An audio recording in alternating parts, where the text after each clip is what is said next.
మమ్మల్ని ఆదుకునే వాళ్ళు కావాలన్నయ్యా. నీలాంటి రోడ్డు మీద తిరిగేటువంటి వెధవలకు పదవులు వస్తే ఏం జరుగుతుందో ఇప్పుడు మేము గమనిస్తున్నామని కూడా ఈ సందర్భంగానే తెలియజేస్తా ఉన్నా. నీకు అర్హత లేదు, ముఖ్యమంత్రి స్థాయిలో కూర్చునే అర్హత లేదు. నీ ఒక్క మాట మీద నిలబడే మనిషివి కాదు. ఒర్రె మాటలు నేర్చుకొని ఒర్రె మాటలు మాట్లాడడం తప్ప నీ వల్ల ఏమి జరిగింది ఏమి లేదు, జరగబోదు. 100 రోజులలోనే నీ ముఖమేందో, నువ్వేందో, నీ గుణమేందో ఇలా ప్రజలకు అర్థమైందని కూడా ఈ సందర్భంగా నేను తెలియజేస్తాను. నువ్వు వ్యతిరేకివి. 12 సీట్లుంటే 12 జనరల్ సీట్లుంటే 11 ఒకటి ఎంఐఎం పోతే 11 జనరల్ సీట్లలో నువ్వు ఎంతమంది బీసీలకు ఇచ్చావు? ఈ తాత జాగిరా? డబ్బున్న రెడ్లందరూ నేరి వాళ్ళ దగ్గర డబ్బులు తీసుకొని ఇవాళ నువ్వు అమ్ముకున్నావు సీట్లన్నీ, మొత్తం సీట్లన్నీ మీ కులానికి అంటగా తీసుకున్నావు. నువ్వు ముఖ్యంగా ఇక్కడ రెడ్డి రాజ్యం ఏర్పాటు చేసే ప్రయత్నం నువ్వు చేస్తున్నావు. నువ్వు రెడ్డి దొరవు కాబట్టే ఇటువంటి దుర్మార్గమైన ఆలోచనలు నీకున్నాయి. వెనుకటి గుణం మళ్ళీ ఇవాళ కనబడతా ఉంది. ఎన్టీ రామారావు గారి కాలంలో పటేల్ పటివారి విధానం రద్దు చేశాడు. ఇలా నువ్వు వచ్చి పునరుద్ధరిస్తున్నావని నువ్వు ఈ సందర్భంగానే తెలియజేస్తా ఉన్నా. దీన్ని మేము తీవ్రంగా ఖండిస్తా ఉన్నాం. ఎంతవరకు న్యాయం? ఇలా గౌడ్స్ ఉన్నారు, బలమైన కులం, వాళ్ళు పార్లమెంటుకు పోకూడదా అని నేను అడుగుతా ఉన్నా. పద్మశాలి ఉన్నారు, వాళ్ళు పార్లమెంటుకు పోకూడదా అని నేను అడుగుతా ఉన్నా.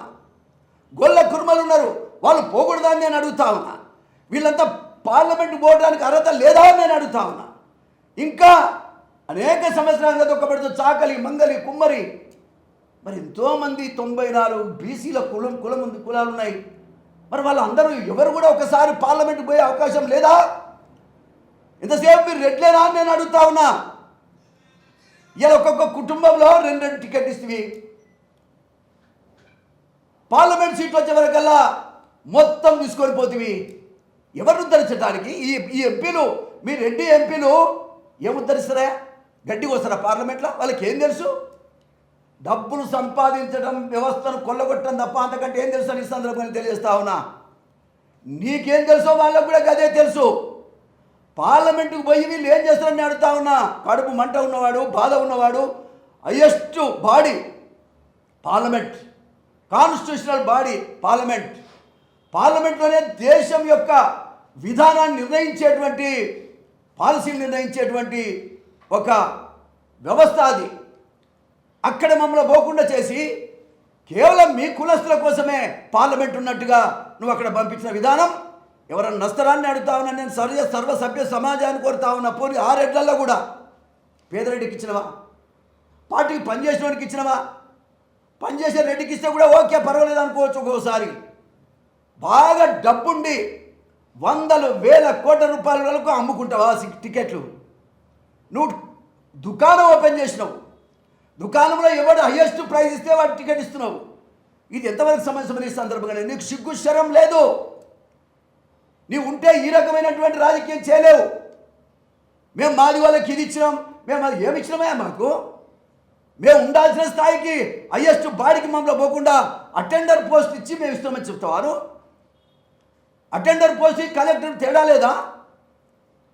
ఇవాళ ప్రజల్ని ఏదో విధంగా నమ్మించే ప్రయత్నం చేస్తున్నావు, నమ్మించి ఓట్లు దండుకునే ప్రయత్నం చేస్తున్నావు. బిడ్డ, ఈ ఎన్నికల్లో నీ పతనం అనేటువంటి జరుగుతుందని కూడా ఈ సందర్భంగా నేను తెలియజేస్తా. నా మాదిగ బిడ్డలందరికీ దుఃఖంతో, ఆవేదనతో నేను తెలియజేస్తా ఉన్నా.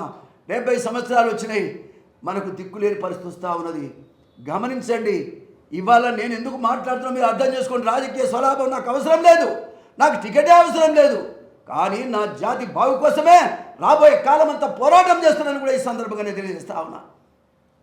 నా జాతిని ఐకమత్యం చేయడానికి 80 లక్షల మంది మాదిగలు ఎక్కడ ఓటేస్తే అక్కడనే ప్రభుత్వం వస్తుంది. నిన్న కాంగ్రెస్ ఓటేశారు, కాంగ్రెస్ వచ్చింది.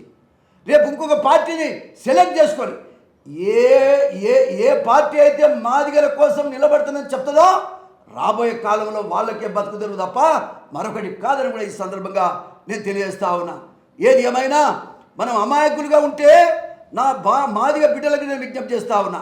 నా బీసీ బిడ్డలకు కూడా నేను మనవి చేస్తా ఉన్నా. 94 కులాల బీసీ బిడ్డలు కూడా మీరు ఆలోచించండి. మొత్తం రెడ్డి కులస్తులకే ఆయన నాయకుడు తప్ప పేదవాళ్ళ కోసం కాదు. తన కులం కోసమే తన నాయకుడు తప్ప మన కోసం కాదు. అనేది ఆయన చర్యల వల్ల కనపడతా ఉంది. మీరు ఆలోచించండి. పార్లమెంట్ టికెట్ చూడండి, అసెంబ్లీ టికెట్ చూడండి, ఆయన నడవడిక చూడండి, ఆయన పేజీలో ఎవరుండో చూడండి. ఈ యొక్క సెక్రటరియట్లో మొత్తం అధికారులంతా కూడా రెడ్డి ఆఫీసర్లు వేసుకున్నటువంటి పరిస్థితులు చూడండి. ఇది ఎంతవరకు సమస్య అనే సందర్భంగా నేను అడుగుతా ఉన్నా.